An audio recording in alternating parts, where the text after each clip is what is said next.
Amen. Tangata o le atua, tangata o li ori, amen. Whaftai le atua, mau ni avanoa tātou toi mafutai o na luma. Whatalo whatua le suafo Yesu Keriso. I tātou ai ngalotu, so le sunga le suitai tai, mai whaltua, mai se fo sunga le whawhengai ngalangolang.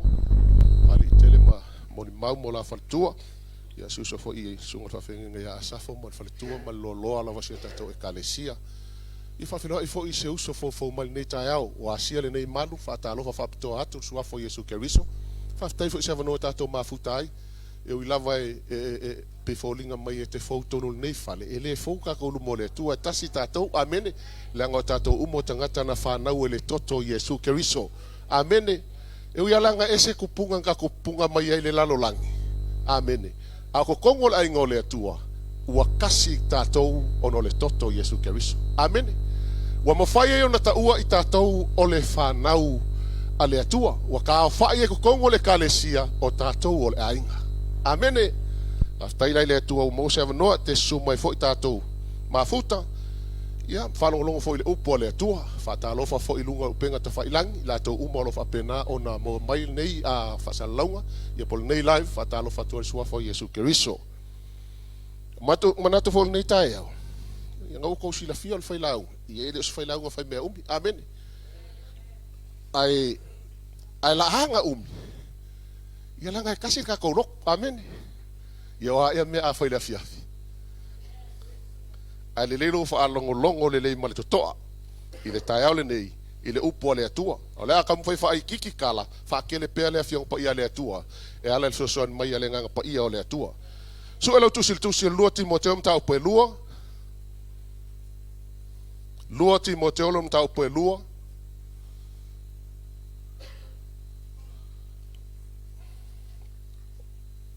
O le ale whaonganga ka ko whai kaukusi o mga ko le a malolo ngai uso a vea le ngia so maso aso livi.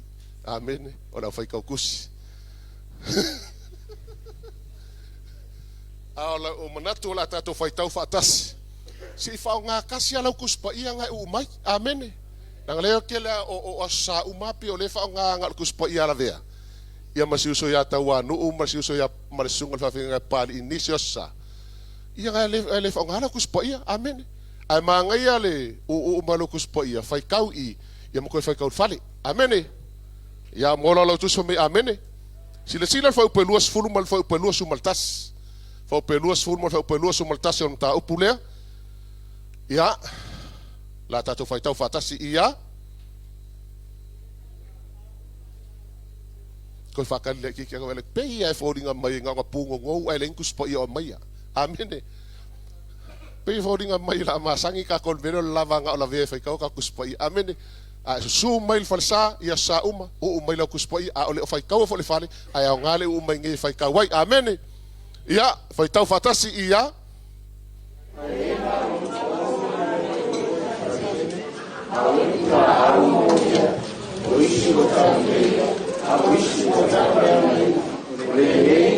Ai se ta se fa ai linha e fai o mai tu o le pata é uma mulher o sabia o so so mai la pa ia le tai lo atali i wana o se me fainga luenga o e lava fa lo manga o me umalo o atua ma tu te mafai me umai lo fa malosi ma lo so so mai ngalu lo mana mo modi la upu loto lo fa nau.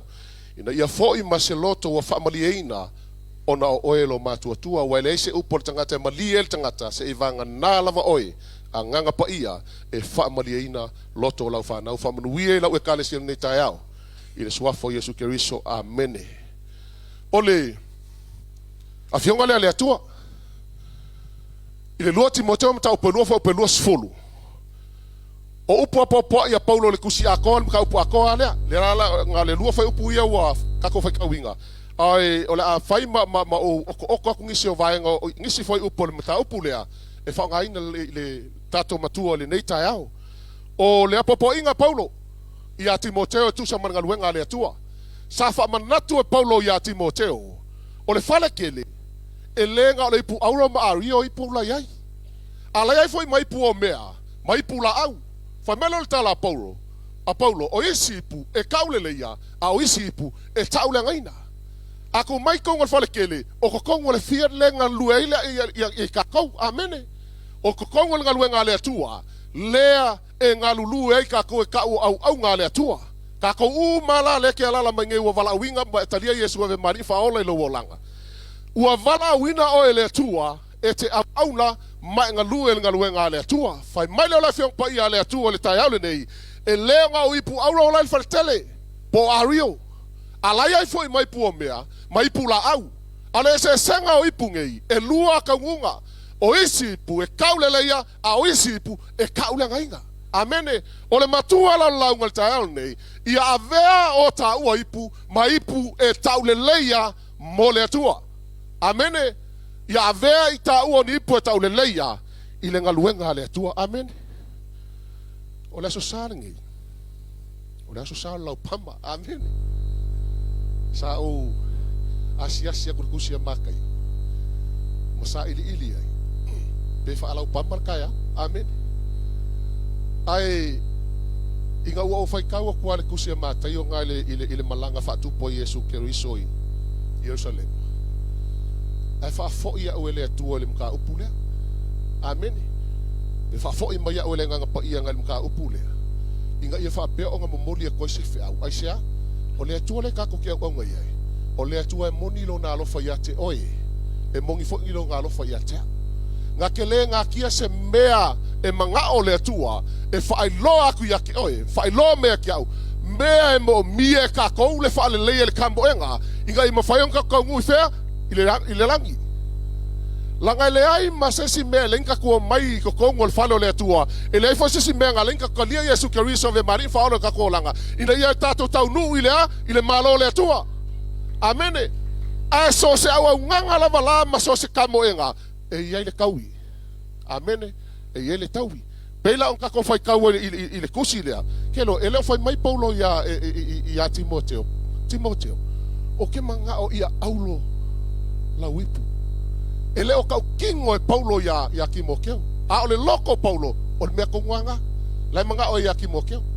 alela kala ngoki mo ia Paulo mo fa mala lama ki Timoteo le ku ai nga ipu le ngau yai amene o le mo mia ia le kangaka e aulo mo ia le ipu e fa nga nga luenga le atua amene e fa ipu o le auro ario o mea la au o ipu ia fa le foi ko kongo le kalesia le atua amene o ipu ia fa le ka ko ke nga lulu ai o le fasili o fea o ipu ia o ka ki ai lo soifua o ka ki ai lo o nanga le atua o fea o ipu ngei o lo e fa nga inga ke nga luenga le atua o e fa nga inga e o vea o se ipu auro ario la au pole o mea o le ka kongo ai la tonu nga luenga le atua ele ai sesi e malamalama ya ke oe pe yo hau e ke le malamalama ya ke au malko inga o langa o ke au ngai le tua o ke le malamalama ya ke oe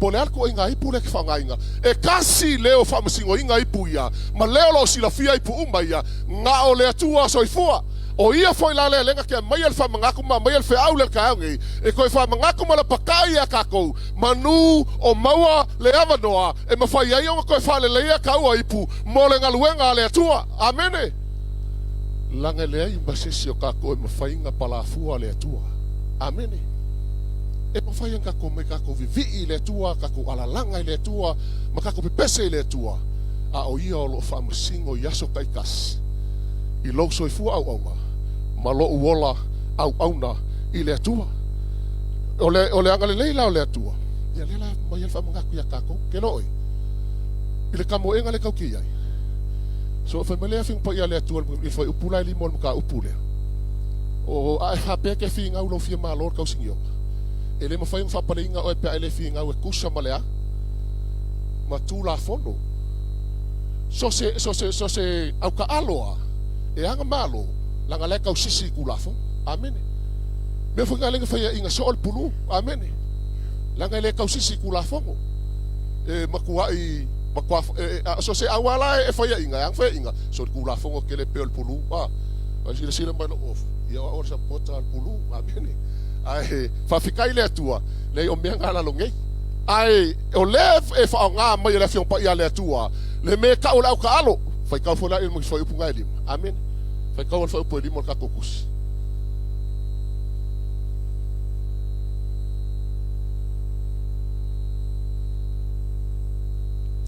a fai fo ia fina se tasi e fia malo le tau sinionga e le ma fai on fa paleina pe ale tau sisi tu sa tu la fono e ia ia tu la fono e fa penga o nga fa kingo ai le ngaluenga amene le kaalonga e o ngaluenga le tua e ia ku la fongo e fa penga o fa ka kia mai e ka ko ki ka mo ai o ke lo kala ngoku ku la fongo mose amene ai criteria so ngaluenga le tua wa uma fa ka kia mai le nga ka u le sunga fa ma kunga ka ya ngai amene e mo mia le ka ko ola mama maola fa pa ia inga mo le tua la ngai le ma fai o nga sa fa ngai le langi se ka ngaka ya e au au ngai le tua ai le pa ia le olanga amene e le fa ma inga le olanga amene e ma fai nga ko au ngai le tua palpala amene la ngole tua lo fa tu no la e olonga lo fa ku ngole o sai ai ma fa palpale e ui ang ka ko fale kong amene a olonga lo fa le e umia yang ka ko wola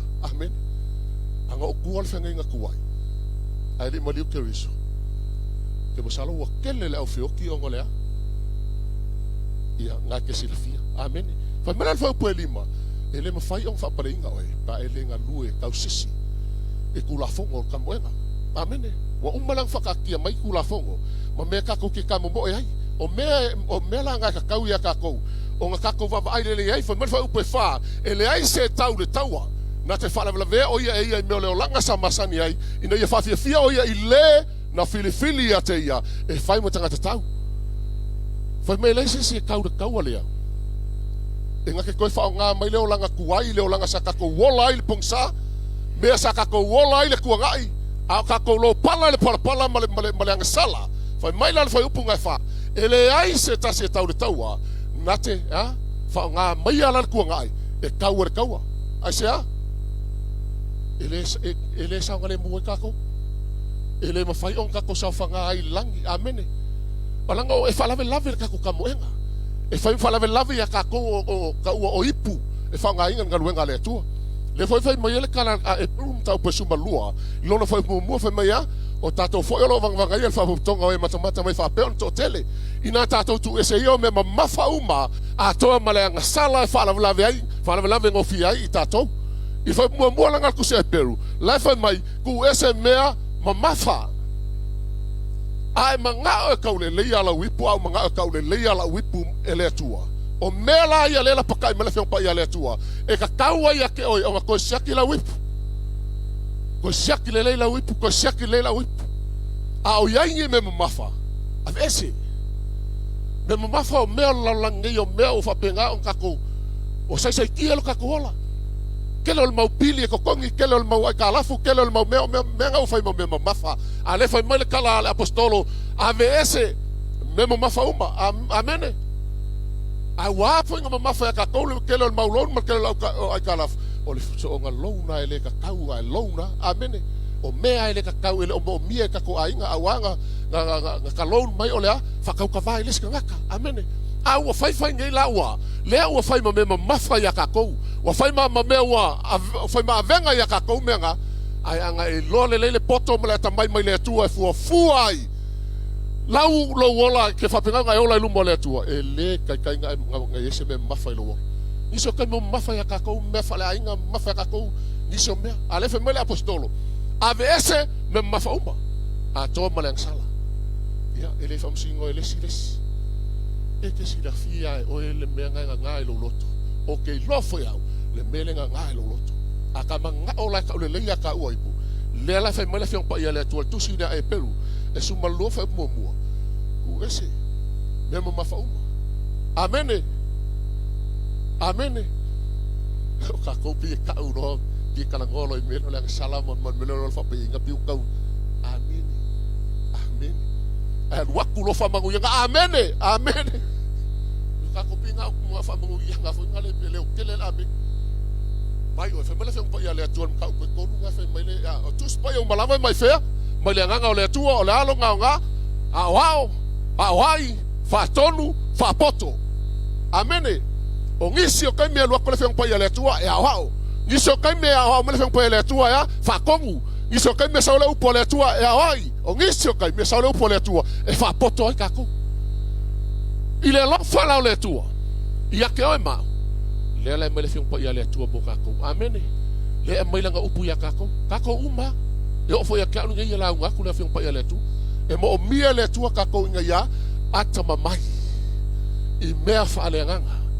Ele o mea fa la lang. Amen. E ka kaunga ka mai ka kou i mea malo le tua. Wa fa ko ele ai se mea ka ko ke fa ya ku le tua. E fia ia le tua pe mali ai le fina ngalo le tua. O aka ko mau me fa ya ku numba le tua. E kasi ale me mali ai le fina ngalo le tua. O le a? O le ka ko su ska i le tua. Ma fai le me fe kala mai le tua i ya ke o lava. Ma au e fai. Amen. Pola ke lo ka ko kaulanga fa ya ku le tua. E le mali e fina ngalo le tua. E kasi al me mga o le tua i ngaka. O le a? Fai le me fa ku le tua e fai. Pawangal me mali e fina ngalo le tua. Mega ngala ngai ia perfecto mikal kusia mikal mta upeono fa upeono. Fa mea ke aluaku e lumo le limonia. O te ifo atu le tua mawalunga mania. O ke aluaku e yonga luma mataulanga bu ma moe tasilo la tau sanga. Fa mero fa upefi. E sili e o nga fia o le tua i le afe o mamoe. Ma le mano alia e tafe suau. Pe o ke kui ngaku la ulu matua e te tongi ai lau so tu la fono. Po lau whanau tau tino e te tongi le ngasala lau anganga. Whai upe vanu, soli, wa whailo atu e le atua ia te oele melelei. A le ase si me fina ngalo malia i le atua pe a whai ele o ia mea. Ia whai le amia tonu, ia nau le alofa, ia whewai ma le atua ma le loto wha maolala. E ka le sia. Po a kaulanga kako ke whaia pe ofo aku la ulu makua e whapenga wa whai kaulanga i le atua. E le o le mea ngai malia i le atua. A e malia le atua i le kako whaia o le mea le whekalai ma le upu o le atua o lea. Whai le amia tonu, nau le alofa, whewai ma le atua ma le loto whamola. Le kalesia. Wa kumu sai kongo le olanka i sianga ma kele kongo e kalesia. Wa male pelepe wa kumu kak whamolunga. Ai mo mia ele tua lana fanau ina ia whewai maia ma le loto whamolalo. Amene, ke le kemi kako ke ala langa i whapeo ma kou o ka ngaka o le tua. Ai ke lo e fia sila le tua i fua o kako o langa. Kako ke ola whamolalo luma o le tua. Amene, ale kalangori ia kavika. Whamea kavika. O le ale taulanga e malia ele loto o le tua. Whamea o le loto e nuti momoia, ma lea nuti momomo. Amene. O whakule e kai au ngi. Po le ale ka kua mai so ngai fale. Peka ke mai whawhia ko kongo le kalesia e whai me ngaluenga le tua. Ai a whai ele o fia le tua ia ke au. Le ale winga. Le ale winga o ke sau so ai ngai fale ma whai kaun kuspoia ma whai aku ia me ngaluenga le tua. Le ale o ngau le kene o kupe a vaku kongo loku. Ai ale fia le tua ia ke au. Le ale o ngau. Ale alma fuanga lenga le fia le tua ia ke au. Pea whai o iaise anga sala o online lo loko. Ma whai o iaise a kua o kongo lo loto. E pona ti ai. Ma whale lei ai. Le au hunanga i le tua.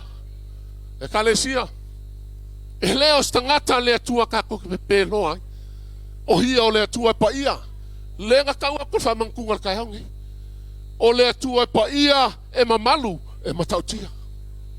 A whaila kako ke loa. E kaunga whale leila. Lau ipu. Koe kilo le oi. Koe sila oi lau ipu. Kilo fo iau. I lau ipu. Po le alko inga whaki o inga whale leia. Roma suma lua whai pu mua whamea. O le nei le au soi. Ia tu ina tu le tua o tātou tino. O le taulanga e ola. E pa ia. Mamalie. O le mele tau ena tātou whaia whai upe lua. Au whai tātou te amio whaatasi ma le nei lalangi. E pe tai. Ia li wina le toi fota ina o tātou loto. Ne ia tātou sua pesial fina ngalo le tua. O mea wale lei. Male malie. Male atotoa. O lea le kalangoa mai ai le fiong pa ia le tua. E kui ngaku le tua o tātou tino e whai matau langa ola. E pa ia. E malie i le tua. E kalangoa male mua kol nito lom tau puono. Whai upasun maleiva whamea. Tau te leilo ea. O tau tino o lea. O le malu o le tua. Amene. O le mele mo mi ai. E le tua i ka ua. A e ngau e whao ngalo wola mo le tua. siaki vai nga uma lava mali el fin ngalo le tua langa le ka ki ko ngol ka upu le lua ai fai kau fai upu suma limo ka upu le ka ke e ka nge fmea Timoteo ia e tomo fai na ia veo e Malaysia fia ia le tua fai ka fola ia se su e fai la kusi fa mol ile ka kusi le ia ka nge ile fai upu suma lima ngai la paka e Paulo ia e Timoteo se fai kau fa mol ia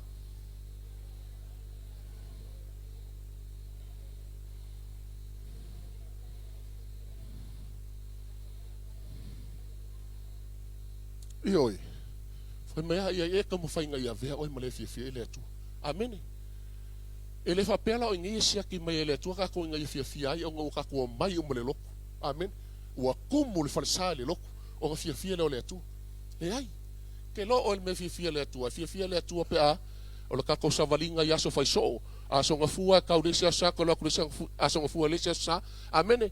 O le o langa o kako ia so fai so o le mea ngai mali elfi ngalo le tu pe a fai kako ke sava vali mal fau tauta sava vali mal fai tete le kalango ale lua Timoteo lon tau pe fa alon fai pe lima fa mea ia e fau tauta me uma ia o sai me kingai amene ia e fai le ngaluenga le forfola tala le ia e fai wina lo fai va ale foi saudo il foi upoe e tolu o tatou tusi o sai I mea e tingai amene o fia ni Cristiano ka valea o leika fia Cristiano wa makanga o leika lese o sai ale la pakai pela fiong pa ia le tua ai ki nga o sai asia ke lo mo kanga kai o sai pa o mai me ki nga e mo wa ku le ki nga ai o nga va ai me nga ki nga ai wa ave ma fa manu yanga lo na ola amene langa li liu ele kual mesa ki ngai ave ma famangu yanga boy ai leo sai ele ka ke nga e loa le plana le tua le fakakia mai mo o mo o le la o me le feng pa ele tua o sai langa ke le kanga ka o I ka alu aku le se kale sia ka ko o fa ngofia ngai kan langa o ke le la o kilangi a fali aku ngai alu aku isko ingo malaki alu aku isko ingo avele alu aku ya amosa amen e sei longa ke mangu malo leika sei longa lava ke maua le mele foi mai ai kuspa I lo on sai o nga fa ko a e fa ko I lalo leo le loko ika ma e mangu malo ai lo lumo le tua ngo fa ko le ke le ko fe alwai e ke nga lue lo male fia ma le ave foi o maka so so ngi liska ka le loko ika amen nga yo fa ko ke le inga lo on sai mele ka ko kalesia on sai langa le fa peka ko male kalesia ele ngi mekinga amene so leo le ala le ka ko kambo ele o se ala kang o le se ala la lei o la tanu le femel ku se peru lo ka pasuma lua fa pe lua ma ya ai tato to fetuli male onu sai le ala tanu e tato luma ma va ai Yesu o le ala le ka kambo o le ala kang o le se ala la lei ale le fe mai le popo inga a Paulo kau fekuli male ono sai I le ala tanu e tato luma ma va ai Yesu o ke vai fuskanga amen langa yang ka ola kangu ia ka ko ie malama mo ala ngalue amen e omo e kele ma ai alo ke fai popo e mfanga sulu ke la vea wala e muanga ke lo e la vea e sulu amen e fa ku sa mai la fa pengale le kambo engale ka ke le me ka ola ala kangu ele se ala fa ka ele se ala la lei ale la fe mai le popo inga ai ka moe ai o sai ma va ai Yesu ai sulu kilo pe ya Yesu wa kilo ya Yesu e ko fa ku Yesu o lunga ma ko fa ka moe aku ya ke ia amen ai la ve le ala le nga Yesu ai apa mai ma ko lifi o lunga ai ke kilo los ka ka pe sulu le fa inga nga o e se o lunga ke male pe kulo amen nga o mai fololia wa le ko ye ko la inga le tua wa fuli mai lo ku ai sia al menga le fe mele o le tua kilo ya Yesu amene ai sau foi lai ko nginga luenga ma sau ko le kalesia au ke sau e kilo skanga amene va ai Yesu nga le nga sau wale o ka ko umale ko fa ngi kasia le ka ko mai nga oi nga ole tua au fa ka ko le ka fa su e umale ala ka wale o lai fa va amene o le ka ko fa fi nga umma mo le o lai fa va fa mele fe pa ele tua mai e ko ke le ka fkuri ai mo ko kasia le ola fa va amen ai le langa le ko ka ko umba e ka ko finga ka ko mo le ola fa va La ngai va piapi la ka lu manguia, ai va kele la ka lu malaya. Fa mai la kala la fiong pa le tua, e ko kele foi. La e wa ko le ala ngai ka lu malaya. Ai ko i kiki, la sa va vali ko le ala ka u le manguia. Melea. Ka ko mai la ko ko le kalesia. Ka ko nga mai. Ko kilo me kango mai ko kilo le la wipu. Feliu le wai, mai va vai. Po ka u le la wipu. Po ka u le ngai nga la wipu. A e loa po ke loa la ka u le ngai nga la wipu. Failes fainga. Ko nga lua mangu o mo le vango. Nang le wala ka mereka mi lo ka ko vai swinga we la langai ma le kelo me o ko po ma la langai. Ngo fa ku le ke oi ele se ka fiel po kala mele tu lo nga mai. Amen. Ai nga e fa nga lo wola mo le tua. O le kai mi ka wenga ko kilo ka ko le upo le tua. Ma ko fa le lei ai me o fa le kongo ka moenga. Ke lo oi po le ala ka ko au nga le tua. Ele avenga ma me ka ko ke sa le fa vau. Ele o ngaluenga ka ko ke faia ka ko ke mawale o le fa vau. O le ka ko mafukanga va la tamale tua. E ala lo wola ma lo wola fa le nga. Ia so fa so e fia ai le tua. Amen. Ile matai o fitu fa pe losu malkasi, malosu malua. Fa malkala a Yesu ke riso la unga Yesu inga. Mea ele sa watu malo langi la to uma fa mea cha leli e. Na le fa ya le fina ngalo lo tama. Fa pe losu malua fa mea o le aso ngala ko fa mai ai. Ma ko kuri ke mongi lo suafa. Ma ko fa malo lo mai lo suafa. Ma ko fa ma venga lo suafa. Ai fa malkala Yesu. Oi fafo o ke le lo o ko. Ai sea e ma faia nga lue mo nga le tua. A o le aso muri. E le fa masingo inga o e mau inga luenga. E fa masingo inga o e mau ia kako wa mio. Malo kako wo langa fai so I lumba o le tua. Amene o inga fa masingo inga kako. Peila o nga ia le tua. E le mo se avangole o le fa vau e sea. Ai fa longo menga fai. Sa kuri ke mongi sua fo Yesu. Sa fa malolo mai. Sa fa ma venga sua fo Yesu. Ala kali Yesu. O ke le lo o ko e fai a miolenga. O ila le kau me mala pakai mai akako. Akako au ngala ile tua. Malie lo lotu. Ele fai a lo kako le o fa le leion kako upu. Ai fai le fa msingo nga kongo le tua. Pe o fa mai le kusia fa linga. A waitai to tasi malaulau tutu lumal no fofa masino ma tali atu I ana mena fai pelelei pelenga o le lapakainga ma le warning mo kakou le mai male fe po ia le atua ko kilo ai lava kanga kai ko sila lava o la wit po le lei ma kau le leinga ele atua amene ile fa upa suma leiva se fai ko fala ve fa upa suma leiva ka kokus ya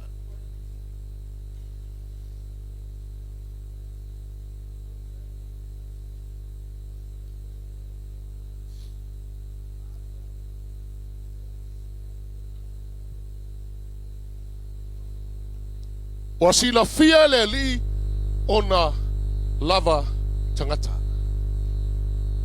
ele fa pele o sila fia le kuang kangaka ile walala mai fo inga malo kuku kulumangi wasila fia umai le kua ele tua ona tangata amene wasila fia le tua pole ala pe fa ya ko pole aka ko me fa pole aka ko ai ngar kangaka lava o lasi la fia le tua longa o langa ya su faiso e mali e fina ngalo le tua o kanga ka konguanga la piki le tua o kanga ka fo ngala ka ula o le kali mala fina le tua me ngai fai mai le kusia yoane evangelia lom ta opus fur foi mai ya o au ma moe e fa longo mai I lo leo so se ma moe ala le tua e fa longo e la un lo upo le tua e makwa wa I mai kalinga longa loto e falo longo le fiong pa ia le tua langa lala e ngau ia fa penga o ko ka pu e longa langa ma ia fa penga o fa le lia longa langa amene a fa pe ke mga o avea oi makali o le tua ma fine o le tua fa penga fo ia kia fa mele upola ko le ulir ko fa amene ko sa alfa amene ko va ai mangu o mo le vango langa le uanga I mal por kala mele tua kele meu ka ko vai am failonga wa kopo mai no fa kule yaki oi wala kale kai ai mangu o maua le vangoa le la pakai ma le fiong pa ia le atua o ngole alofa mongi o le atua ia ke oe. Langa ele i whaia se oli mo skangaka. Ele i whaia le afi mo skangaka. Nga whaia mo sa kangi mga angelu. A o le ola e whawavau. Nga whai mo oe, mo au, e fia mafuka i le atua. I le kai mulimuni ai panga lea. O nga ua whase se inga ka ngaka ki Apollo. Le la uka koso kuai makangaka i se oli. Ai le i whaia e le atua se oli mo skangaka. Ke lo e oe. E ka ua kusia Iakopo ka ua o mea whaapolo polo o le atua. A ka o mea whaapolo polo. E makua mangu ia i le atua ia ke oe. E kea le atua ia ke oe. Amene. A le whawhikauri. E le kea ka ua i le atua. Amene. Mafu ango inga ka keo mai e whainga luenga le atua. Pe wha le. E le o sau ka koka ko loko nga luenga le atua. E ke le o makua commit ka kongo ministry ka kasi makungo le kalesia. Mafu mai whea. Langa i le o kea ka kou i le atua. A e ke le o loa ea. O oe ka ngaka o siri nga pele i le fina ngalo o le atua. Lea vai o le pele o oe le atua le wa mailanga upu i le kai ao ngei. E koe kao koe ake oe. E fia mafuka ma oe i le ola e whawavau. E le mangao ya ke oe e whango lo wanganga. Ai mangao inga ia whapengao nga. Sao whanga le ola e whawavau. Le la nga makua inga i mau. Le la umale fiang pa ia le atua. Le la fai male fiang pa ia le atua. Wasila fia le li iona lava tangata. A toa malea. Ia o ese le ami o le anga i la tō umau e tau suafa o le li. Amen. O le ango kusi. O lo kalangoa mai le ola whapa ia inga. Ke le ia. A wau le amaia umari ngai kai au. Ngai me ange wa umi ke le. O nga e ko wha mai le inga. Amen. A le lei le avaku nga kusi la iki ia. E ke mawhawhau ai oe. Ma e alu le oe lo fale. Koe kilo le ia. Ke lo oe. Whakanga le nganga pa ia o le atua e ngalue lo loko e koe fuaka inga lo loko. Whakanga le nganga pa ia o le atua e whapengang koe sosoangi ia ke oe sosoangi ia ke au. Nga ke koe whai loa mai mea mo mia le whale leo ka kua langa. Langa ele whapenga o seisi kalangoa ia le nganga pa ia. Ai le kalangoa seisi. O ilako uma wakalia Yesu e ve mari in whaole la kua langa. Ua wha mawha ilonga ina ilea. Ilea. Ilea nganga pa ia. Amen. Le fe mele kusi ai fe solo mga upe whafa upe korsifuru. Amen mea o foi fa ki ngale nga pa i o le tu fa mo fa lo ngai i tato. Amen. Le lo fa mo fa lo ngai ka ko le nga pa i o mela le. Pang fa ka ngale nga pa i nga lu. O ma fu ala ku kupu me ka ko langa. Langa o le ka ke le fa ka ngale nga pa i e wi nga fa mo fa lo ngai ka ko le nga pa i. A fa per ka ko ka mai. Ai anga ka ku fa ka ngale nga pa i nga lu mai se mangu sosoangi ya ke oe. Sosoangi ya ke ya so ma fa pe nga o nga ia i luma le ka ko fo la. A e sila i fo waku lo wola whalenga. Nga e mea ka o leo lang ke siang waku. Wale alu luma. Le se e kua. A kuku. Amen. O le ka unga la mo leo lang ke siang e kuku. E kuku apa u. Amen. A e ka kaulanga e kilo le leia. Po le alme wala inga koa. O le alme wakoa li ai lo wola whalenga. O le ase mea o ko kongu wa whalave lave. Ma whai ma mea ua whapenga o ka koa li ai. O nga whai leo lau ngaruenga. Amen. Whapenga fo lea ia kia. O ka koe kilo fo ia. A iei se meo ko o lia o nanga i lea tua. O nga whalia lea. Ke lea sa. Ma fia kausanga ngo ka sao ka ngalue ka oringe. E ka le siam ka whalongo longo i la ungo se tata ma whalenga. Whawhikai lea tua mo sepi. Tanga o ngei lau. O lo ka penga i pea lo ka kangaka. E uia i lo ka vai mo lo ka valea. A o sosoangi a ale upo le atua. Le e whau ai loka ola whalenga. Aisia, o lo e uia loka whale kong, a o loka ngau ka inga, ka ke mga au ka ke ulu whale le ola e whawa. Ka ke le fia anu le malaia la ngai whawa waua o ngā mūre afi. A o le langi. A o ola le inga whaapale inga oe, le aso muri. Ma maua lo pale, ma sa whanga le ola e whawa, o ka so fia. Amen. Pe Iosepi, ave se pati mo sepi. Langa lava le me makangofi e ke le mole a, fa i uinga ma le makangofi, fa pale inga, amene, ai sea, ia la foi sa finga u sepi, tau sisi e kula fongo le au, amene, ma mea manga finga wai, le lau fa pale inga, amene, ai mo ka kule a ongar ke mingi, fa mua le me kau mua, amene, fa mo me ka mo kilo mo lumangai awar kilo mo sko lua amene Va ai mo le lumangai maka penga lo lumangai inga ia manguia malelei. Ia nga fo ia kolore le tua le memulmuri a o la ko lau fainga luenga lau ka ka wainga va ai se ko lua. Ta kano le tua ele vale le tua e ka ko winga le tua e fo inga se ko lua le leimo oi. Ai o le lapaka inga langa ese o fa fikai le tua le asfala ile lenga o maka mai el fa unga sepi. O ki le fa peo ke se lua kursunga pari ke lema. Masih orang falku ai fafkai kele lo ko kele maluanga luenga safai lea o fa pare ngale kali ele fa ngofia ia amen ai mo ka ko makua aver ka ko lango ia ka ko fanga lo amen o wor ku I so nga ku I fe au ai se avango fa penga ko fa I mea o nga ka mai amen o wol makwala o ia telefon langa maka I me le ka ka amen e fa male amen ave ele upo le tua amen ai la fionga le tua ngai ka au ia u fa I winga ai mele ole kako la ungal taal ne elena o ipu auro ma ari o lo faltele a o ipu la au ma o mea o isi ka ule ya a o isi ka ule ngai fa mele fo pelusu makasi ai se fa mama ya ke ai ngai me umma ka ule ngai nga e fai o ya mai pu e ka ule leia e fa ngai nga ile ngaluenga le tu o fa pe akule ngai ka ya o sila oi wai mangao e fa ngalo wola moleli ya kele banga le fion pa ia le to kelo oi o fa fika uli lenga kele fa le kongo kako ele so fia fa ka o pole tu alo fa ke oi ele fa pe ka fa ia ko o ma ko eru mangei o makua se lau pasenga le ngau o pole tu ai ka fi ngaua ai sia la fa mele fion pa ele tu e fa fe o fa mai ngal ka le o ngala ia tu sama a fionga le tua amen wa foi la so se kaimia e fe nga ye ka ko mo fainga ka le olanga e so mai le nga pa ia ke oi e ala le upo le tua me nga le fa mele fiong pa ia le tua ia ngofo le fionga le tua ko kongo ka ko loko ia tele lava ia kele le fionga pa ia le tua ko kongo ka ko loko la go inga so e fa ile nga pa ia so ia ka ko kai me mafaki ai kai me fe ko ai le fa inka le fo launga e so sangira le ngang pa ia ke oi e fa lo me le ngang pa ia ke oi ia le mau o lo I ko kongo oi e ala le fiong pa ia le tua e fa marosia oi ile tai au le nei kalesia o le fiong pa ia nga le tua fa me fo posu mo lima ia e tomo faina ia vea oi male fia ia ile tua amen ile roma valu fa u posu mal fa me ia o lato umma ta ina le ngang pa ia o le tua o atali I la tou o le tua ia mana ia lo tula mai nei tai au haleluia ta pena lo loto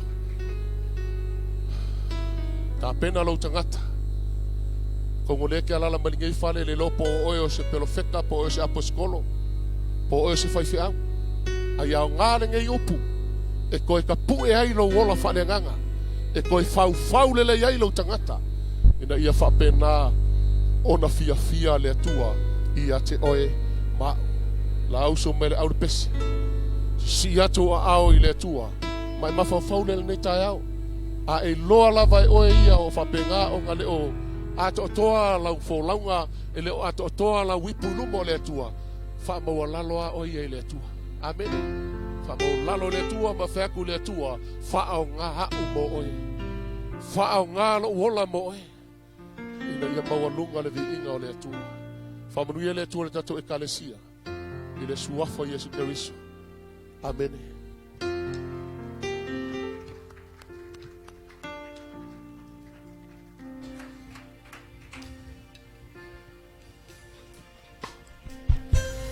love you are your dwelling places ya tole mai lo tu nei tai au hallelujah lo the sheep oni fa ma oni le upo le I come after you le utato fa lo o mai ai hallelujah Jesus thank you Lord Jesus my joy my reward le upo le tu nei tai au so ya te oi hallelujah Lord your love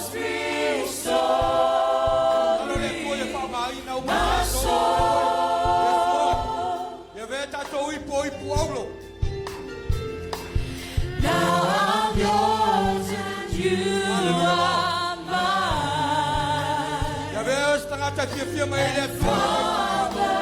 Sia tau ni mai lau tua le nei tae. Hallelujah, Lord. Thank you, Jesus.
Hallelujah, Lord.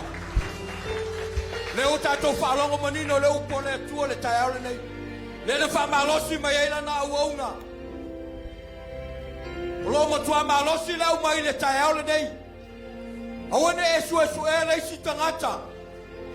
O le mele na e patino i le tua. O le folo tato wole tusi a Roma. O lo mo tua manino whapea mai Roma. Au ai te tusi lima i leisi tangata. Au ai te whamasino atu. Ale fa mai le au le tae aule nei. Fa mai e tiro oi la wipu. O le ale kula na te au na ile nei tae aule no mo tua manino a. Le fionga pa ia le tua le nei tae aule no fa malosi mai ai. Na au ai te tiro oi a te oi. Au ai te vai foi leisi tangata. Mana ia le au le tae aule nei. Au ai te tiro foi leisi tangata. Ia e mai mai te pataula i lo atua. Langa le mena nai patino le atua. Just only call. E fa penana fa masino ia te oi ma. A le fa mai le au le tae aule nei. Fa mai o ipu. E fa ipu ia na tau le tae aule nei. Tiro la le tae aule nei. Po fere nai te iai. Ai fa mai le fai la unga. Fa mai le tala. A Paulo ia Timoteo. E manao le Paulo. Amene. Toi vai o le tae aule nei. Ma nei le au. Haftai le tua le au na vela na uauna. Au tua pea tu le tae aule nei. E mai le au. E le vea oi. E fa pena fo ia te au le tae aule nei. Toi tiro o le tae aule nei. Au e te whamasino atu. Nanga whai mai le apostolo. Ai whamasino atu. O oi ale na. E te whai a mea na.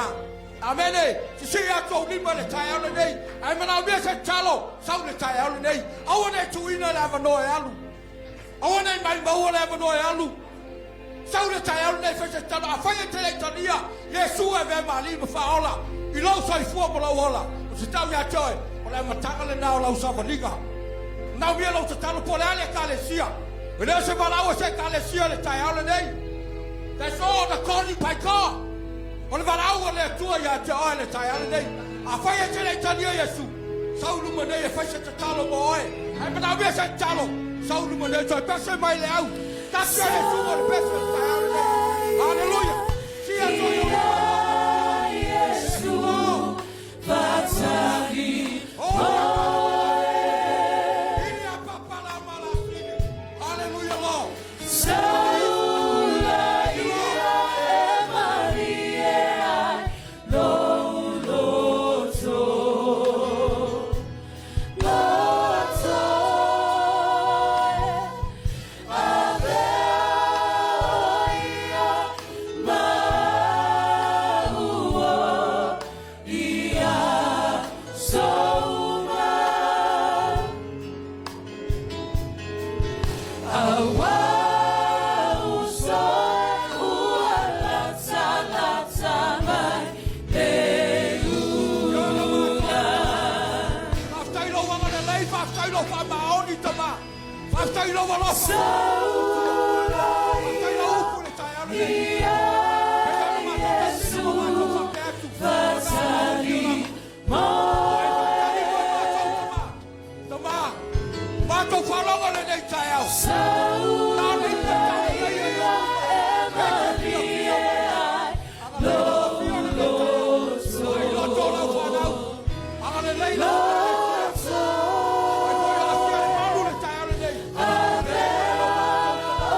Hallelujah. Let there be glory, Lord.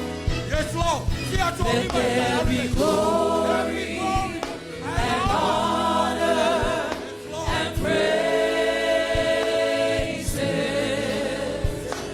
Glory and honor to Jesus.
Le tuo Abramo, le tuo Isacco, le tuo Jacopo. Le tue soi fue, Fafetai lo mātou tama. Fafetai lo wanga le lei. Fafetai lo mātou wa tua le nei tai au. O mātou whalongo I lau wheau. E moni ma whamaoni lo whingalo. Pa me oisi I pua tau le leia. Oisi I pua tau la ngaina. A lo whingalo. Ia tau le leia I puuma. E au auna ma tau tua I lau whio. Fafetai lo wanga le lei tama. O ia whalongo mai. Ai mai sei mātou wa ina loifo le nei whale. Fafetai lo wanga le lei. Fafetai lo whamaoni lo mātou tama. Wai wakia le nei malu. Aua nei whaifua lo mātou wa tua. Whamale mole e pai ai. Anga le lei oe lo mātou wa tua. Pai ane pai atu la wa fio. O le atua whai wawenga. O le atua e te alofa. O le atua e te anga le lei. O le atua e whama malu o wa au. O le mātou te talo le nei tai au. Pui pui ta vale o la mātou oi o la mātou tu ua lo mātou tama. Anga le lei lo mātou atua. Tuli lo ina i mātou i moni o la wafio tama. Ngana nei o mātou mātua whare anganga i le nei tai au. Pasa sepi ma pasa soe lo mātou tama. Tama o hafo i leo anga atu iai. Langa mani mo le oti lo mātou atua. O le hala leo i mātou lo mātou tama. Mātou talo wha maise lo wanganga. Talo mo se o mātou tama apostolo mo si atu. Si te atu le nei tai au tama. E pule la wafio lo mātou atua. Nga leilo mātou tama whamanuia le nei tai au. Whamanuia e mātou malama lo mātou tama. O le vi inga e fo i la wafio lo mātou atua. Whaftailo wanga le lei. Whaftailo walofa. Whaftailo whamaoni. Whaftailo awai mai. Whaftailo fsosoni mai. Whafetai lo mātou atua. Tama e pule la wafio le me ave e la upu lo mātou tama. Leo mātou whanongo longa umai le nei tai au. O lau fina ngalo. Ni mātou te lia. Lau upu lo mātou tama. Whaftai le na wala mai ai. Lau fina ngalo lo mātou atua whamanuia. Pasta le au maa mai se whatua. Leina aina lo mātou tama whamanuia e mātou uma tama le nei tai au. Leina i tama manai tina mātua le kalesia. Tama i e lau whamalo longa. O i se iso whapena. O ngona le tino tina. Le mai le nei tai au. O whalavalava. O le mautu se isaia. O whalavalava o malo loai. Le mātou te whapea atu e le nei tai au. Vi ia la o fio whaftai lo wanga le lei. La mātou tu ua. Te maa mātou te mna. Nganga pa ia whisosoni mai. Tai tai mātou yo mātou aina. Fitia mātou ta vane le mana lo toto. Le fōi me umba ia te. Waso tolo pati le nei tai au. Whaftai lo mātou atua. Whaftai lo wanga le lei. Whaftai lo awai mai. Whaftai lo whisosoni mai. Fōi le vi inga ia te oelo mātou atua. Nei se yo le whaavavau e whaavavau rau. Langa whanau le tu. Tato wala